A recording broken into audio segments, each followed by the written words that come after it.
नमस्कार. सरकारनामा विशेषमध्ये मी उमेश ढोंगडे आपल्या सर्वांचं स्वागत करतो. आजच्या आपल्या विषयामध्ये मराठा आरक्षणाचा जो विषय आहे आणि त्या विषयाच्या संदर्भानं राज्यामध्ये ओबीसी वर्सेस मराठा अशी दरी होऊ पाहते. काही लोक ती जाणीवपूर्वक निर्माण करतायत का, आणि आत्ता एकूण सुप्रीम कोर्टामध्ये मराठा आरक्षणाच्या संदर्भानं काय स्थिती आहे या संदर्भात आपण जाणून घेणार आहोत. आपल्यासोबत आज आहेत राजेंद्र कोंढरे, जे मराठा क्रांती मोर्चाचे समन्वयक आहेत. मला वाटतं गेली 30 वर्षे ते या फील्डमध्ये काम करत आहेत. गरीब मराठा मुलांचं एकूण त्यांना मदत करणं, उच्च शिक्षणासाठी मदत करणं, आणि गेल्या काही वर्षापासून मराठा आरक्षणात तर ते सक्रियपणे सहभाग घेत आहेत. तर आपण आज पहिला प्रश्न मी कोंढरे साहेब तुम्हाला असं विचारतोय, एकूण गेल्या 3 महिन्यामध्ये मराठा आरक्षणाच्या संदर्भात सुप्रीम कोर्टात नेमकं काय झालं, आत्ता काय स्टेज आहे, आणि राज्य सरकारची नेमकी भूमिका, नेमकं सहकार्य, नेमकी काय परिस्थिती आहे? 2018 पासून मराठा आरक्षण आपल्या राज्यामध्ये लागू आहे आणि विधिमंडळामध्ये कायदा पास होऊन मुंबई उच्च न्यायालयात त्याचं आव्हान झालं होतं. त्या ठिकाणी मराठा आरक्षणावर कन्फर्मेशन झालं आणि सर्वोच्च न्यायालयामध्ये 1.5 वर्षात अनेक प्रयत्न होऊन सुद्धा कधीच त्याला स्थगिती मिळाली नव्हती. परंतु दुर्दैवाने राज्य शासनाने एक नको असलेला जिया हा त्या ठिकाणी सबमिट केला आणि त्यामध्ये कोविडच्या पार्श्वभूमीवर कोणत्या प्रकारची नोकर भरती करू नये असा तो आदेश आहे. त्याच्यासाठी सुप्रीम कोर्टाने सांगितलं की तुम्ही त्याशी स्टिकअप राहा, आणि तो कन्फर्मेशन झालं. आणि त्याच्यानंतर दुसऱ्या हेअरिंगमध्ये शेवटच्या क्षणाला सर्वोच्च न्यायालयाने अगोदर इंटिमेट केल्याप्रमाणे सुनावणी झाली आणि त्याच्यामध्ये तुम्हाला इंटरव्ह्यूवर हेअरिंग द्या असं सगळ्यांना सांगितलं. त्याप्रमाणे राज्य शासनाने बाजू मांडली. परंतु ती बाजू मांडत असताना प्रस्तावित असलेल्या सगळ्या नोकर भरत्या, एक्झिस्टिंग एज्युकेशनमध्ये झालेले पाईपलाईनमधले प्रवेश, हे सर्वोच्च न्यायालयाच्या समोर निर्देश आले असते तर थोडासा फरक पडला असता. पण दुर्दैवाने ही घटनापीठाकडे केस रेफर झाली आणि त्याला स्टे दिला गेला. सुप्रीम कोर्टामध्ये तुम्ही आता म्हटलात की राज्य सरकारने जो अनावश्यक GR सादर केला त्याच्यामुळे हा सगळा म्हणजे मुद्दा वाढत गेला असं म्हणायचं आहे का तुम्हाला? नाही, बघा, सुप्रीम कोर्टाने आलेले 2 व्ह्यू ठेवलेत की एक्स्ट्रा ऑर्डिनरी सर्कमस्टन्सेस, विशेष असाधारण परिस्थिती, राज्य शासन दाखवू शकलं नाही असं त्यांचं ऑब्झर्वेशन आहे. खरं तर सर्वोच्च न्यायालयाच्या त्या पीठापुढं न्यायमूर्ती गायकवाड कमिशनचा रिपोर्ट माझ्या माहितीप्रमाणे फुल्ली ट्रान्सलेट होऊन त्या ठिकाणी टेबल झालेला नव्हता. अशा परिस्थितीमध्ये माननीय न्यायालयाने अशा प्रकारचं ऑब्झर्वेशन तो रिपोर्टवर आधारित करणं अभिप्रेत होतं, ते झालेलं नाही. त्यामुळं ह्या विषयाने सरकारने तसं प्रेस करायला पाहिजे होतं की आमची सगळी बाजू भक्कम आहे, त्यासाठी आम्हाला विशेष वेळ दिला पाहिजे. आणि तो वेळ माननीय न्यायालयाच्या पुढं कमी पडल्यामुळे बाजू कमकुवत पडली आणि अर्थात त्यामुळे स्टे बसला. हा स्टे बसायला नव्हता पाहिजे, कारण केंद्राने EWSचं दिलेलं आरक्षण 26 राज्य आणि 2 केंद्रशासित प्रदेश परत केंद्राच्या सर्व सर्व्हिस आणि एज्युकेशनमध्ये सुरू आहे. तामिळनाडूमध्ये 50%च्या पुढं सुरू आहे आणि तेलंगणामध्ये आहे. तर अशा परिस्थितीमध्ये मराठा आरक्षणाच्या बाबतीमध्ये हा लिमिटेड स्कोप नाही की फक्त आपल्या राज्यांनी वाढवले. एकंदरीत 50%ची आरक्षण मर्यादा पूर्ण कॅनव्हासवर जर आपण पाहिली तर त्या दृष्टिकोनातनं मराठा आरक्षणावर स्टे बसल्यामुळं एका बाजूला एकाला बाकीच्यांना स्टे नाही आणि एकाला स्टे, अशा प्रकारची विचित्र परिस्थिती झाल्यामुळे मराठा समाजावर अन्याय झाला. कोंढरे साहेब मला सांगा की या विषयावरती खरं आधी पण खूप वेळा बोलणं झालं आहे, पण आत्ता सुप्रीम कोर्टाच्या संदर्भानं राज्य सरकारने ज्या पद्धतीनं ते मांडलं या संदर्भात आपण बोला. मी तुम्हाला थेट असं विचारतोय, खरोखर राज्य सरकार सुप्रीम कोर्टामध्ये मराठा आरक्षणाचा विषय सक्षमपणे मांडू शकलं की नाही? नाही, त्याच्यात अनेक प्रश्नचिन्ह आहेत. यश मिळालं असतं तर राज्य सरकारचा सगळ्यांनी गौरव केला असता, आणि अपयश आलं की शेवट सरकारवर टीका ही होणारच. मूळ प्रश्न आहे की ह्या विषयाची प्रामाणिक इच्छाशक्ती राजकीय लोकांची आणि चारही पक्षाची आहे का, नंबर 1. कारण मराठा आरक्षण हा प्रश्न सामाजिक कमी आणि राजकीय जास्त झाला आहे, आणि एकंदर पॉलिटिकल अँगलने जर ह्या विषयाकडे पाहिलं तर साहजिक ओबीसीची भीती मराठा समाजातल्या नेत्यांना प्रचंड असते. खरं त्याचं संशोधन झालं तर खऱ्या गोष्टी बाहेर येतील, मी सांगेलच पुढच्या ह्याच्यामध्ये. परंतु ह्या सगळ्या पार्श्वभूमीवर मराठा आरक्षणाची केस आता स्टे असल्यामुळं आत्ता सरकार ही तामिळनाडू आणि EWSला टॅग करायला निघाली.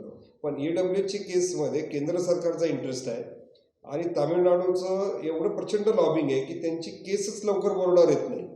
ह्या 2 गोष्टी आहेत ते वास्तव आहेत. आणि ह्या परिस्थितीमध्ये स्टे असलेली केस जर त्याला टॅग झाली पुढे 10 वर्ष चालली तर मराठा आरक्षण हा विषय मराठा समाजाने विसरून जावा अशी स्थिती आहे. ओके. तुम्ही आता तामिळनाडूच्या केसचा उल्लेख केला. त्या तामिळनाडूमधल्या सगळ्या राजकीय पक्षांचं नेत्यांचं या संदर्भातलं लॉबिंग आहे आणि त्यामध्ये केस पण येऊ देत नाही. तर या विषयामध्ये संपूर्ण आता तुम्ही उल्लेख केला 4 जे पक्ष आहेत, खरोखरच महाराष्ट्रातल्या नेत्यांचं, महाराष्ट्र सरकारचं असं इतकं लॉबिंग का होत नाही, का वाटतं तुम्हाला? मुळामध्ये मराठा समाजातल्या राजकारण्यांचं विशेषतः इतर समाजामध्ये त्यांची प्रतिमा पुरोगामी होण्याच्या दृष्टिकोनातनं त्यांनी अनेक निर्णय घेतले, पण ते निर्णय घेताना प्रत्येक निर्णयाचे चांगले आणि वाईट परिणाम दोन्ही होतात. याचा नेमका मराठा समाजावर परिणाम काय झाला तर आपल्या राज्यामधलं 50% आरक्षण हे 23 मार्च 94च्या GR-मुळे 50%च्या पुढे जावं लागले. मूळ प्रश्नाची जखम तिथं आहे, ती रिपेअर करायचं कोणी बघायला तयार नाही. नंबर 1. 9 ऑगस्ट 95ला ज्या 100 जाती आल्या, ज्या गुजरातमधल्या होत्या, त्यांची एकही व्हॅलिडिटी केस आता राज्यामध्ये नाही, ते कोणी सांगत नाही. मग अनावश्यक ओबीसी समाजातले काही नेते आमच्यामध्ये आम्ही येऊ देणार नाही अशा प्रकारची घटनाविरोधी आणि विधिमंडळ संमत कायद्याच्या विरोधामध्ये जाऊन भूमिका घेतात आणि ती भूमिका पुरोगामी ठरते. आणि मराठा समाजाने 50%च्या आतमध्ये न्याय्य वाटा मागितला की समाज प्रतिगामी होतो आणि ह्या पुरोगामी आणि प्रतिगामीच्या भानगडीमध्ये मराठा नेते आग लागेल कुठंतरी काहीतरी आपल्याला शेकेल अशा दृष्टिकोनातनं अंग चोरून या भूमीकडे बघतात ही वास्तव आहे. तुम्ही आता म्हटलात की मराठा आरक्षणाचा विषय राज्यामध्ये सामाजिक कमी आहे आणि तो राजकीय जास्ती आहे. बरोबर. याच्यामध्ये आपण असं 2 भाग आहेत. मला म्हणजे पहिला प्रश्न त्यातला असा विचारायचा आहे की काही नेते, असा तुम्ही अप्रत्यक्ष उल्लेख पण केला, तर तो जो अंगुली निर्देश आहे तो विजय आपले वडेट्टीवार जे मंत्री आहेत त्यांच्याकडे आहेत. त्यांनी गेल्या काही दिवसांमध्ये जी केलेली वक्तव्य आहेत ती दोन्ही समाजामध्ये काही दरी निर्माण होईल अशा स्वरूपाची आहेत, असा एक समाज माध्यमांमध्ये एक त्याचा एक अर्थ काढला जातो. बरोबर. तर त्यांची जे एकूण जे वक्तव्य आहे किंवा गायकवाड आयोगाबद्दल ते जे काही बोलले त्याबद्दल तुमची नेमकी भूमिका तुम्हाला काय म्हणतात? तीव्र निषेधार्ह भूमिका आहे, कारण मराठा आरक्षणाचा विषय हा इतर मागास प्रवर्ग विभागाकडे आहे आणि त्या विभागाचे मंत्री नामदार वडेट्टीवार आहेत आणि त्यांच्या आधिपत्याखाली तो आयोग आहे. त्यामुळं एखादा मंत्री ज्यावेळेस शपथ घेऊन एखादी भूमिका घेतो त्यावेळेस त्या भूमिकेमध्ये मंत्र्याचं स्टेटमेंट हे गव्हर्नमेंटचं स्टेटमेंट समजलं जातं. आता ही परिस्थिती अशी की ज्या खात्याच्या अखत्यारीत तो अहवाल आहे त्या अहवालावर आधारित सुप्रीम कोर्टामध्ये मंत्रिमंडळ तिथं मांडतंय आणि त्यामध्ये खात्याचा मंत्रीच म्हणतो की अहवाल बोगस आहे. हे धक्कादार आहे आणि ह्यामध्ये आजही माननीय मुख्यमंत्री, उपमुख्यमंत्री आणि समितीचे अध्यक्ष अशोक चव्हाण यांनी एकही स्टेटमेंट केलं नाही, हे पण अजून त्यापेक्षा धक्कादायक आहे. त्यामुळे ह्या व्यक्तीमध्ये माननीय मुख्यमंत्र्यांनी राज्य शासनाची भूमिका स्पष्ट करणं आवश्यक आहे, कारण हे आम्हाला फक्त उपचार म्हणून सांगतात की तुमचा पेशंट आम्ही बरोबर प्रॉपर हॉस्पिटलमध्ये नेलाय, त्याला व्यवस्थित उपचार करतोय, परंतु आमची जखम काय आहे की तो मागासवर्ग आयोगाचा अहवाल सुप्रीम कोर्टामध्ये टिकवायचा आहे आणि तो ज्यांच्या हातामध्ये आहे त्या खात्याचे जर मंत्री असे स्टेटमेंट 2 फ्रॅक्शन सरळ आहे. मराठा आरक्षण देणं टिकवणं ही भूमिका काही राजकीय नेते मांडतात आणि त्याच पक्षातले लोक मराठा आरक्षण टिकणार नाही अशा प्रकारे ओबीसीची पण वोट बँक जमा करायला बघतायत. अनावश्यकरित्या ओबीसीमध्ये भीती निर्माण केली जात आहे. अशी परिस्थिती नाही आहे, हे खरं ओबीसी समाजातल्या लहान समाजाने समजून घ्यायला पाहिजे. तुम्ही वडेट्टीवारांच्या त्या भूमिकेनंतर तुम्ही अत्यंत आक्रमकपणे त्या दिवशी भूमिका मांडली 4 दिवसापूर्वी. त्यानंतर समाज माध्यमामध्ये विशेषतः वडेट्टीवारांना टार्गेट करून ज्या पद्धतीने भाषा बोलली गेली की त्यांना अमुक केलं तर आम्ही महाराष्ट्र भूषण देऊ, ही भाषा तरी दुसऱ्या बाजूने योग्य आहे का?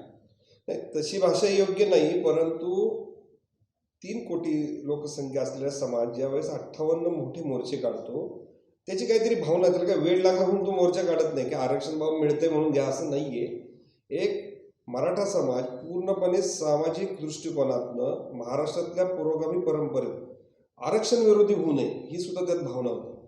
आणि मग जर तो एक स्टेप खाली येऊन तुमच्याबरोबर चालायला तयार असेल तर तुम्ही बरोबर घेऊन शाहू महाराजांची भूमिका चालवायची का बरोबर न घेता तथाकथित पुरोगामीची भूमिकेला पूरक भूमिका घ्यायची. हे खरं अर्थाने नामदार छगन भुजबळ असतील किंवा वडेट्टीवार साहेब असतील यांनी अशा प्रकारची भूमिका घ्यायला नाही पाहिजे, कारण आम्ही काय त्यांच्या ताटातनं काढून सगळं आम्हाला द्या असं कधीच म्हटलेलं नाही, परंतु भूमिका समजून न घेता फक्त आपल्याला त्या समूहाचं नेतं व्हायचं आहे आणि त्या समूहाचं नेतं झालं की दिल्लीमधलं वजन वाढतं, या दृष्टिकोनातनं केलेला तो आरोप आहे. ओके. आता तुम्ही म्हटलं की मंत्रिमंडळ आरक्षणविषयक मंत्रिमंडळ उपसमितीचे जे अध्यक्ष आहेत अशोक चव्हाण आहेत किंवा अजित पवार असतील उपमुख्यमंत्री, मराठा नेते सुद्धा त्यावरती काही बोलत नाही असं तुम्ही आत्ता म्हटलं. तर एक ओबीसी राजकारणाची या सगळ्या नेत्यांना भीती वाटते म्हणून ते बोलत नाहीत. कारण मला परवाही तुम्ही असं म्हटलं की मराठा आमदारसुद्धा या विषयावरती पोटतिडकीनं बोलत नाही. तर नेमकं काय आहे? ह्याच्यामध्ये एकतर मराठा नेत्यांमध्ये प्रचंड न्यूनगंड आहे. त्यांना एकही लक्षात येत नाही की 3 कोटी पॉप्युलेशन असलेला समाज एका बाजूला आहे आणि दुसरीकडे 32% पॉप्युलेशन असलेला ओबीसी समूह आहे. पण ओबीसी समूह एकत्र आहे का? नाही. तो व्हीजेडमध्ये विभागला गेला आहे, एसबीसीत विभागला गेला आहे, ओबीसीमध्ये विभागला गेला आहे.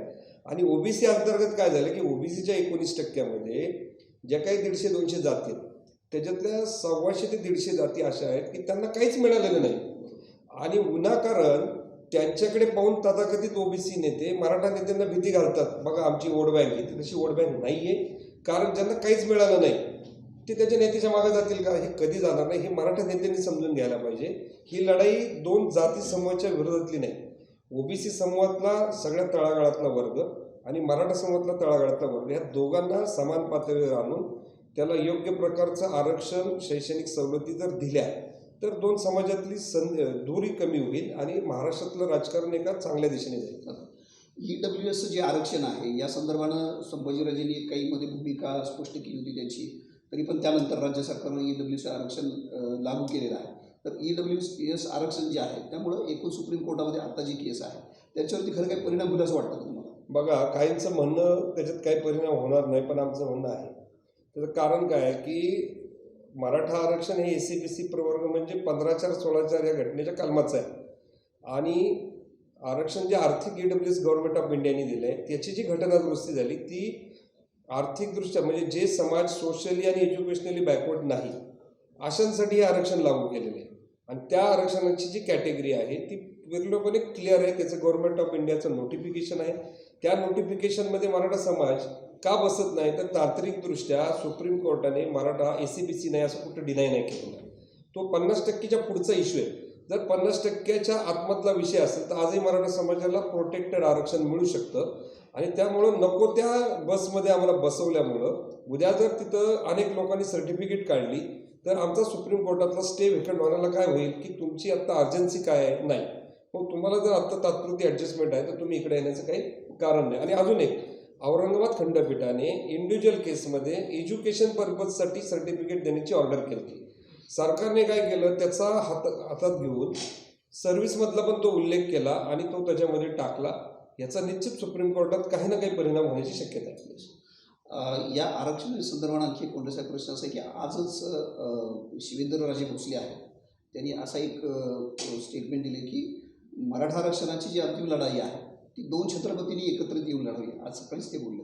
तर खरोखर या सगळ्या मराठा समाजाच्या आरक्षणामध्ये 2 छत्रपतींचं खरंच आत्ताचं योगदान काय आणि खरंच त्यांनी भूमिका घ्यावी अशी वाटतं का आपल्याला? नाही, निश्चित त्यांनी घेतली पाहिजे. कारण कसं असतं की समाजामध्ये एक गादीला सन्मान असतो आणि त्यामुळं एक राजकीय नेतृत्वाकडनं ज्यावेळेस अपेक्षा भंग होतो त्यावेळेस लोक सामाजिक नेतृत्वाकडे पाहतात. आणि सामाजिक नेतृत्वामध्ये मराठा समाजात अनेक गट तट किंवा वेगवेगळ्या विचारधारा विखुरलेल्या आहेत. अशा परिस्थितीमध्ये कोल्हापूर संस्थानचे संभाजीराजे असतील, उदयन महाराज असतील किंवा शिवेंद्र बाबा आहेत, नागपूरचे भोसले आहेत, ही राजघराणी आहेत. तर ह्या राजघराण्यांनी कायमच सामाजिक पुरोगामित्वाची भूमिका घेतलेली आहे. आणि त्या अनुषंगाने ओबीसीचं काढून सगळे ह्यांना द्या असं काही त्यांचं म्हणणं नाही. परंतु मराठा समाजाला न्याय वाटा मिळावा याच्यासाठी ते वारंवार स्टेटमेंट करतायत, मोर्चामध्ये येत आहेत, वेगवेगळ्या भूमिका घेत आहेत आणि त्या भूमिकेचं आम्ही स्वागत करतो. परंतु त्यांनी आता अधिक ताकद लावून हा शेवटचा रेटा नेला पाहिजे. कारण आज मराठवाड्यामध्ये 2 गावांमध्ये हजारोच्या संख्येने सगळ्या जाती धर्माचे लोक मराठा आरक्षणासाठी उतरलेत. हे तथाकथित जे आमच्यावर टीका करणाऱ्या लोकांना हे 1 नंबरचं उत्तर आहे.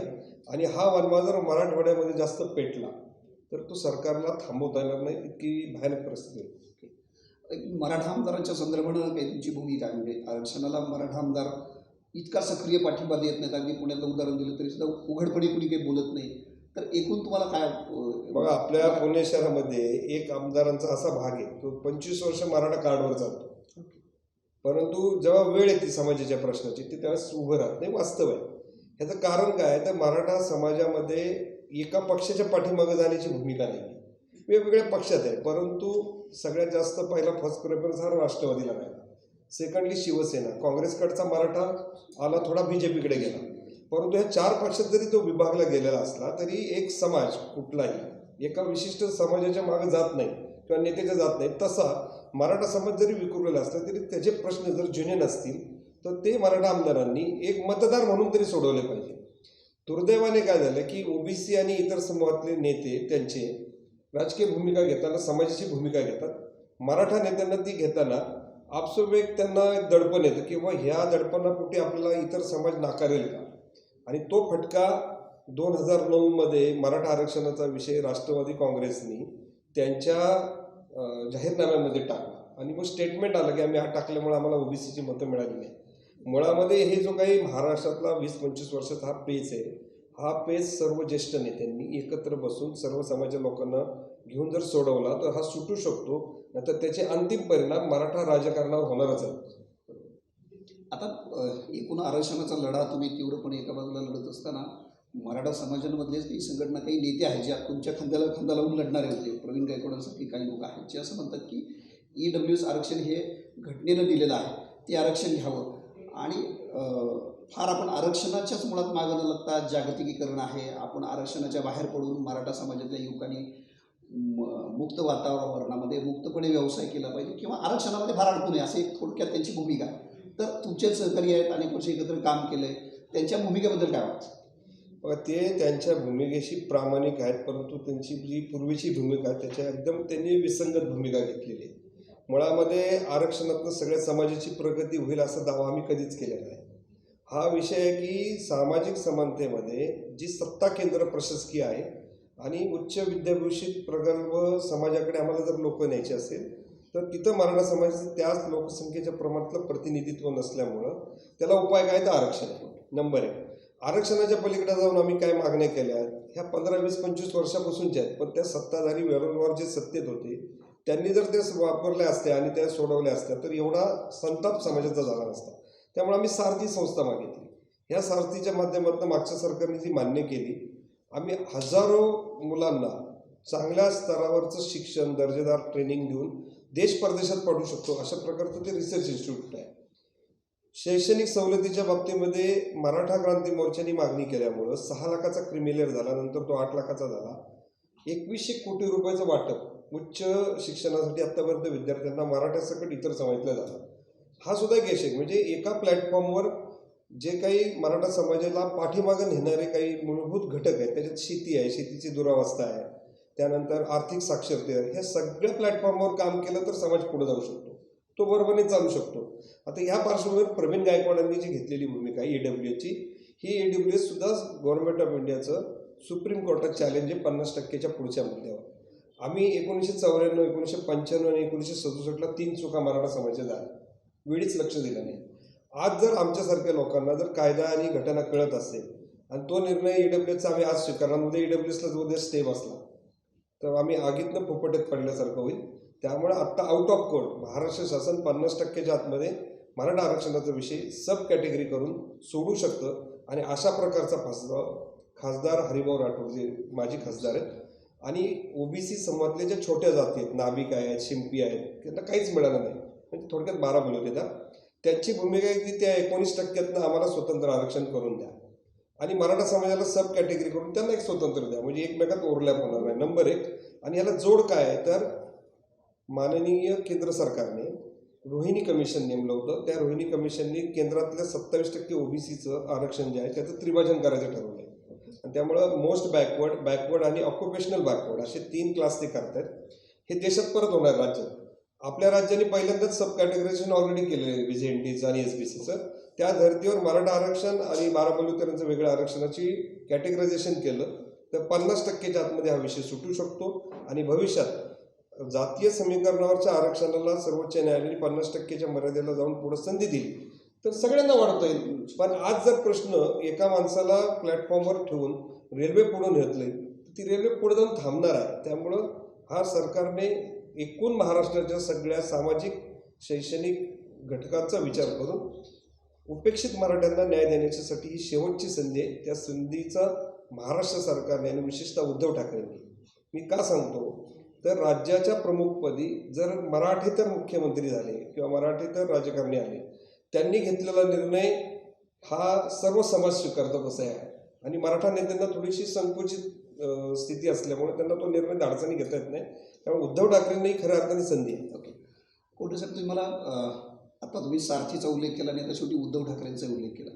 मला त्या अनुषंगाने प्रश्न असा आहे की मागचं जे सरकार होतं, फडणवीसांचं सरकार, त्याला एक ब्राह्मणी चेहरा होता. आत्ताचं जे सरकार आहे ते खरोखर सर्वसमावेशक म्हणा किंवा मराठा नेत्यांचं वर्चस्व, मराठा समजलं जाणाऱ्या पक्षाचं वर्चस्व असलेलं सरकार आहे. तरी पण मला असं वाटतं की गेल्या सरकारमध्ये मराठा समाजासाठी ज्या वेगवेगळ्या योजना असतील, सारथीसारखी संस्था असेल किंवा सुप्रीम कोर्टातली लढाई असेल, मागच्या फडणवीस सरकारने ज्या पद्धतीनं खूप गांभीर्यानं ती लढाई लढलं आणि अनेक योजना, मला असं वाटतं की मराठा समाजासाठी सर्वाधिक कुणी दिलं असेल तर ते फडणवीस सरकारच्या काळात अनेक योजना आल्या, तुम्ही पण त्याचा उल्लेख केला. त्या तुलनेमध्ये आत्ताचं सरकार मराठा समाजाकडे दुर्लक्ष करत आहे असं वाटतं का? हा, निश्चित. त्याचं कारण काय आहे, आमच्यावर तोच आरोप नेहमी होतो की ज्यांनी जे केलं ते केलंच म्हणलं पाहिजे, ज्यांनी केलं नाही ते असं म्हणायला येणार नाही. एक पहिली गोष्ट मी स्पष्ट करतो की मराठा आरक्षण आणि मराठा समाजाची मूलभूत योजना जर सोडल्या तर मराठा समाजातले नेत्यांनी शिक्षण, सहकार आदी क्षेत्रात काम केलं, त्याच्या योगदानाबद्दल आम्ही कधीही त्यांच्या विरोधात बोलणार नाही. पण एक गोष्ट नक्की आहे की आरक्षणाचा प्रश्न आला की मराठा समाजाचे नेते 2 पावलं मागे असतात. आता मूळ प्रश्न असा आहे की मागच्या सरकारमध्ये 58 मोर्चे निघले होते. फडणवीस हा ब्राह्मणी चेहरा म्हणून महाराष्ट्राच्या मुख्यमंत्रीपदावर पहिल्यांदा मनोहर जोशींच्या नंतर बसले होते. त्यामुळं भारतीय जनता पक्षाकडं ही मराठा समाजाचे पक्ष असं कधी बघितलं जात नव्हतं. त्यामुळं त्यांना प्रो मराठा भूमिका घेणं हे सोपं आणि मोर्चाच्या पार्श्वभूमीवर संयुक्तिक होतं. त्यामुळे त्यांनी राज्य मागासवर्ग आयोगाची निर्मिती केली, सारथीची मागणी मान्य केली, शैक्षणिक सवलतीची मान्य केली, वसतिगृहाचा विषय मान्य केला, नंतर पंजाबराव देशमुख निर्वाह भत्ता सुरू केला, अण्णासाहेब पाटील महामंडळ, 17 वर्षामध्ये 14,000 लोकांना फक्त 18 कोटीचं वाटप झालं. परंतु 2017ला आमच्या आग्रहामुळं त्याची पुनर्रचना झाल्यामुळं 11,000 युवकांना 1100 कोटी रुपये 17,000 मुलांना मिळाले बँकांच्या मार्फत. तर हे जे काही बदल आहेत हे बदल झाले, परंतु ते सरकार राहिलं नाही. शिवसेना त्यामध्ये होती, त्यांनी त्याच्यात मदत केली, आत्ताही शिवसेनेचे लोक आहेत.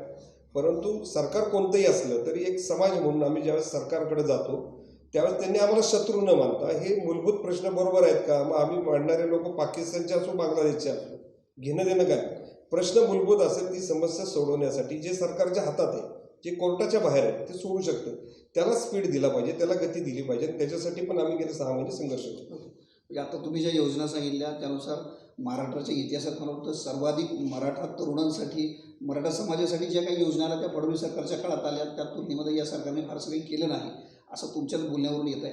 मला पुढचा आणि एक शेवटचा प्रश्न असा आहे की गेल्या काही दिवसापासून जे वडेट्टीवार साहेब बोलत आहेत त्याला समाज माध्यमातून मराठा तरुणांकडनं जी उत्तरं दिली जात आहेत, यातनं एक महाराष्ट्रामध्ये एक सामाजिक जातीय दरी निर्माण होण्याची शक्यता आहे. त्या दृष्टीनं आपली पावलं सगळ्यांची सुरू आहेत, आपण टाकतोय. महाराष्ट्राची खरं तर ही संस्कृती नाही आहे. तर या पार्श्वभूमीवरती मराठा समाजाच्या तरुणांना आणि वडेट्टीवारांना आपण काय सल्ला द्याल? याच्यात 2 भाग आहेत की गेल्या 10-15 वर्षामध्ये समाज माध्यमामध्ये जो काही आता वास्तविकतेकडे आपण पाहिलं तर जे प्रगल्भ विचारसरणी आणि जबाबदारीची जाणीव असणारा जो मोठा क्लास होता तो कमी झाला, हे आपण मान्य करायला पाहिजे. पण तो मराठा समाजात नाही, सर्व समाजात ही परिस्थिती आहे. मग अशा परिस्थितीमध्ये समाजातल्या क्लासला जे आवडेल तशा प्रकारचं स्टेटमेंट करून नेतृत्व प्रस्थापित करण्याचा एक नवा प्रकार सुरू झालेला आहे. परंतु आमच्यासारखी जी लोक आहेत, आम्ही कधीही कुठल्या समाज माध्यमात कुठल्या समाजावर खालच्या पातळीवर जाऊन कधी टीका करत नाही, धोरणात्मक पातळीवर करत असतो. वडेट्टीवार हे विधिमंडळ स्थापित एका जबाबदार पदावर असलेल्या व्यक्तीने अशा प्रकारची स्टेटमेंट केल्यामुळे त्यांना आता काय झालं आहे, खडसे साहेब नाहीत, मुंडे साहेब नाही आहेत किंवा ओबीसी समाजामध्ये आता चेहरा नाही. मग तो चेहरा निर्माण करण्यासाठी ते आता प्रोजेक्ट होण्याचा प्रयत्न करत आहेत. त्या प्रोजेक्टमध्ये तुमचं नेतृत्व प्रस्थापित होईल, पण 2 समाजामध्ये दरी निर्माण होईल. त्यामुळे आमचं मराठा समाजालाही आव्हान आहे की कुठल्याही समाज घटकामध्ये एखादी व्यक्ती, काही विशिष्ट लोक, ही प्रवृत्ती वाईट असू शकते किंवा बेजबाबदारपणे वागू शकते. याचा अर्थ तो समाज सगळा त्या पद्धतीचा असतो अशी भूमिका मराठा समाजाची पण नाही आणि त्यांची पण नाही. त्यामुळं अनेक पातळीवर आमच्या सगळ्या समाजातील लोक आजही आम्ही व्यासपीठावर आहे. आज तुम्हाला सांगतो आमची 8 वाजता एक झूम मिटिंग आहे. राज्यामधले जे काही 12 बलुतेदार समाजाचे नेते आहेत त्यांची आणि मराठा समाजातल्या अभ्यासकांची एक बैठक मी आज लावलेली आहे. आणि ती ह्याच अनुषंगाने लावलेली की आम्हाला तुमचं काढून आमच्या हातात घ्यायचं नाही. त्यामुळं ही सगळी जर संवेदना एका पातळीवर आले तर महाराष्ट्राच्या आत्ताच्या सरकारला हा प्रश्न सोडवणं अधिक सोपं जाईल, यासाठी आजची बैठक झाली. मुलाखत संपवता आणखी एक मला प्रश्न विचारावा वाटतो. आत्ता पुढचं सुप्रीम कोर्टातलं हिअरिंग आहे, तर मराठ्यांचं आरक्षण कायम राहावं, ते मिळावं, यासाठी या सरकारनं खरोखर काय काय गोष्टी करायला हव्यात, ज्या आपण नुसत्या भावनेच्या पातळीवरती बोलून उपयोग नाही, कायदेशीर पातळीवरती काय काय उपाययोजना करायला हव्यात असं वाटतं? आपण सरकारला काय सल्ला द्याल? आमचं सरकारला एक विनंती असं आव्हान आहे की महाराष्ट्राच्या मुख्य सचिवांकडून घटनेच्या 102ची जी दुरुस्ती झाली त्या दुरुस्तीच्या बाबतीमध्ये सुप्रीम कोर्टाच्या खंडपीठाकडे ते आता रेफरन्स झालेलं आहे. तर अशा प्रकारचं एक पत्र जर केंद्राने पाठवलं तर केंद्र त्याला उत्तर देईल की बाबा आम्ही अधिकार काढून घेतले किंवा नाही घेतले, म्हणजे एक इश्यू क्लिअर होईल. मग राहिला विषय सर्वोच्च न्यायालयाकडे 50%च्या पुढचं आरक्षण आणि न्यायमूर्ती गायकवाड कमिशनचं क्वांटिफिकेशन आणि त्याचा रिपोर्ट, ह्या दोनची सुनावणी होताना SABCचं जे स्वतंत्र आरक्षण कॅटेगरी करून दिलेलं आहे ते टिकावं अशी आमची प्रामाणिक इच्छा आहे. आणि जर त्याला सुप्रीम कोर्ट बंद घालत असेल तर मग 50%च्या आतमध्ये आत्तापर्यंत 25 वर्षामध्ये जे आपले अहवाल झाले 1 ते 51 मध्ये 48 अहवालामध्ये जी प्रोसेस महाराष्ट्र शासनाने अवलंबली त्याप्रमाणे मराठा समाजाला त्या आरक्षणाच्या लाभासाठी 50%च्या आतमध्ये बसवावं, म्हणजे हा प्रश्न सुटू शकतो. यस, खूप धन्यवाद कोंडे साहेब. तुम्ही आलात, एकूण मराठा आरक्षण, मराठाची सामाजिक स्थिती, त्यावर दोन्ही समाजाकडून जी त्याला जबाबदारीची जाणीव करून दिली, त्याबद्दल सरकारनामाच्या वतीनं खूप खूप धन्यवाद. आज आपण इथं थांबूया. नमस्कार. पाहत राहा, वाचत राहा सरकारनामा.